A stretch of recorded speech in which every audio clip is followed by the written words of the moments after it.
waxaan rabaa inaan god ku shubo god intaan qodo aan ku duulo wax la yiraahdo qabyaalad war qabyaalad waa duugay godkaasaan ku duugay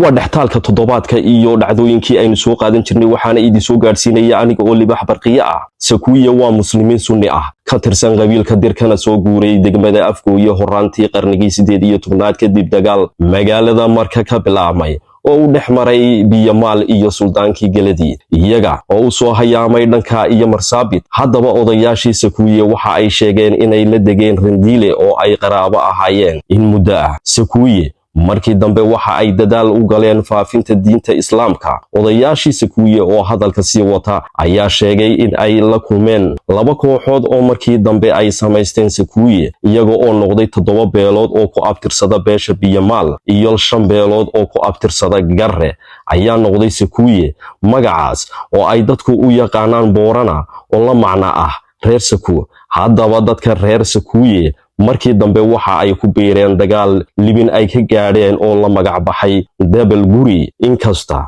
oo ay qaar badani ay markii dambe ka guureen xagga iyo Izyolo libintii dagaalka ee la gaadhay waxa ka mid ahaa Booran Ajuuraan Garre iyo Gabra shanta miigo ee ka soo jeeda beesha Garre ayaa la sheegay in ay ku hadli jireen afaan Oromo xitaa ka hor intii aysan la kulmin beelaha kale ee ay la degaan dhulka Boorana afaan Oromo ayaa horey u ahaan jirtay luqad uu Garre qaatay waana luqadda ay inta badan ku hadlaan Sakuuye haddaba markii ay Kenya madax banaanida qaadatay Sakuuye waxa ay ku biireen Soomaalida iyagoo isku dayay in ay goostaan kuna biiraan Jamhuuriyaddii Soomaaliya ayaa dagaal lagu soo qaaday waqtigaas waxa degta dhiiga loo daray xoolihii ay haysteen intii uu socday dagaalkii la magac baxay Shifto 1963 ilaa 1967 taas oo qaar badan oo Sakuuye ah